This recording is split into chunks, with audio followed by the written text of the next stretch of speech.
Torej, ogromno se varnostni sosvet ukvarja s problematiko prepovedanih drog na področju mesta Maribor. Ogromno smo se ukvarjali s problematiko prometa, predvsem tistega mirujočega, kjer tudi mestna občina Maribor s pomočjo redarske službe ima nekatere pristojnosti. Govorimo o avtobusnih postajališčih, govorimo o mestih rezerviranih za invalide, govorim o prehodih za pešce in podobno.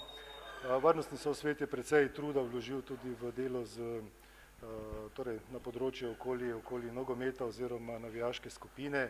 Seveda, to ni stvar, ki se lahko konča v letu, dveh, to je zgodba, ki bo trajala dolgo, pa vendar mislim, da določeni koraki napredek je tudi na tem področju bil narejen.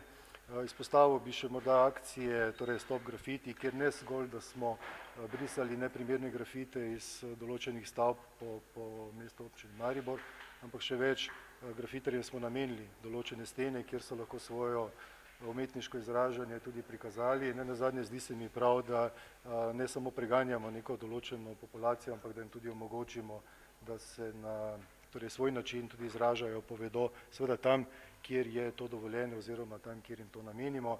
Omenil bi še vsakoletne akcije od prazniki brez petard, kjer poskušamo ljudem dopovedati, predvsem tistim mlajši populaciji, da so prazniki lahko lepi tudi brez tistega nepotrebnega poka, ker nenazadnje ta pok vznemirja tako ljudi, kot tudi živali, torej da so v mnogih primerih več kot moteči.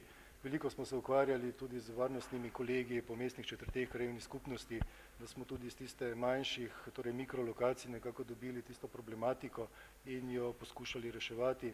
Veste, da je v tem obdobju tudi mestna redarska služba dobila nove pristojnosti. Preko varnostnega sosveta smo ljudi torej z brošurami torej tudi obvestili o teh novih pristojnostih. Torej ocena varnostnega sosveta je, da Maribor glede na število prebivalcev, glede na velikost v Evropi vsekakor lahko rečemo, da je varno mesto in mislim, da se Mariborčanke in Mariborčani v našem mestu lahko počutijo varno.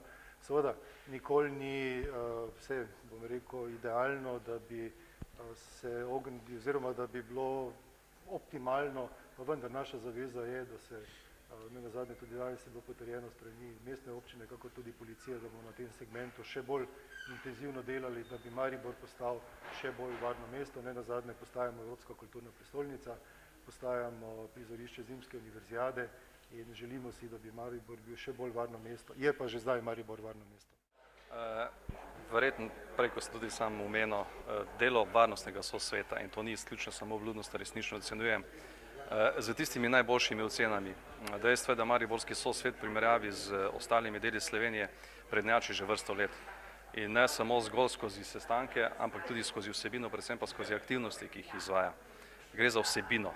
In zelo vesel bi bil, da bi tudi po posameznih delih Slovenije, predvsem pa v nekaterih mestih, si vzeli za vzor to, kar varnostni sosvet v Maribor počne.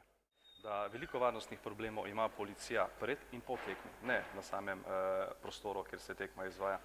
Policija ima nenazadnje že kar vrsto zakonskih aktov, ki jih lahko in jih tudi izvaja, se pravi v smislu preprečevanja večjih ali hujših kršitev javnega reda in miru.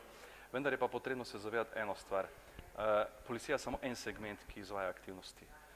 Jaz upam, da se bodo vsi v tej državi na posameznih ministrstvih, ki so pa nosilci spremembe zakonodaje, o kateri govorite, zavedali, da pa je nekako treba kratkoročno pripraviti, mogoče pa tudi kakšno spremembo ustrezne zakonodaje, ki bo pa mogoče predvsem izboljšanje stanje na sami nogometni tekmi. Nenazadnje gre za obilo varnostnih pojavov in če pogledamo izkušnje policije, je veliko tistih najbolj negativnih posledic v zadnjem času zgodilo ravno recimo po nogometni tekmi.